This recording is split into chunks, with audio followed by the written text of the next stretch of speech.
Hi legends, welcome back to Fuel Burn Media. My name is Shane and this is my RRS Rack and Pinion. See what I did there? Me neither. Cue to pointless intro.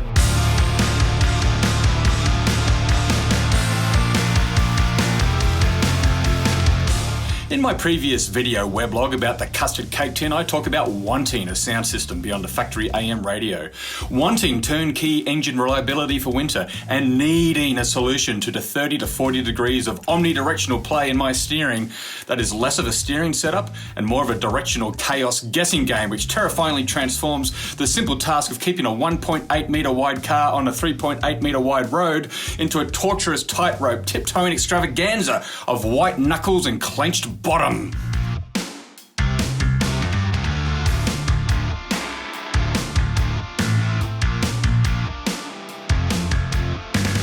As you know, I have zero mechanical skills, so this isn't a step-by-step how-to video, but merely my opinion on the RRS Rack and Pinion, accompanied with a handful of photos that may excite or enrage you. In fact, if you're after some great content with someone who won't enrage you and knows what they're doing, I recommend XA Coupe Guy. Go check him out. So until a few weeks ago, my beige granny flat had the original 1979 steering box in it. Obviously no power steering, and the lower control arms and uni joints resembled archaeological dig site artifacts rather than car parts. This deadly combination of alarming insufficiency, name of your sex tape, led to the car feeling very unresponsive and frankly unsafe, name of my sex tape. At low speeds, a huge amount of dead space could almost be forgiven, but that forgiveness was quickly replaced with irreconcilable damnation. You see, any time spent on sweeping country roads above 80 kilometers per hour was a mouth-drying, pit-sweating ordeal, as it was anyone's guess when the steering was finally going to bite and allow me to steer away from those double lines. So seeing as this is a forever car, I've gone all in on a forever fix. The website marketing of the powered RRS Rack and Pinion setup targets classic Falcon, Fairlane, Mustang, Maverick, and many more Ford unibody chassis. The whole setup was made to order and it arrived about 2 weeks later. Now again, I can barely install a cup into a cup holder, so I left the Ghost Gum estate with Dave and Dan at the car garage once more, and here's a heavy metal parts montage.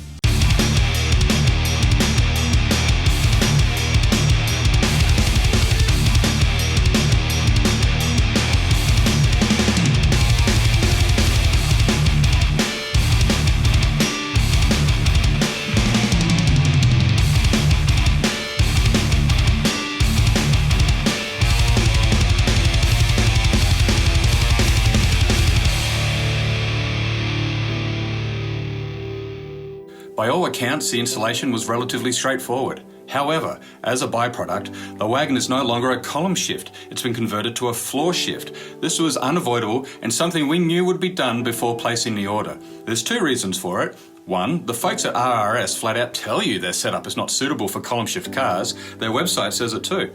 And two, when the existing baby 3.3 litre Crossy is replaced by a bigger, faster hamster, I want a floor shift anyway.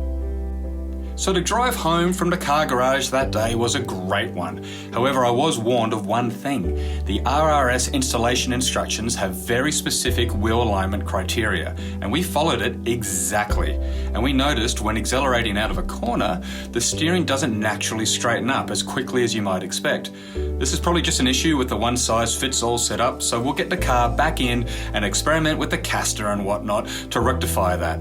I'll let you know how we go with that, and I'll also let you know how I go with the hunt for the rarest spare part on Earth, a clean XD or XE center console. So my car will eventually look like this.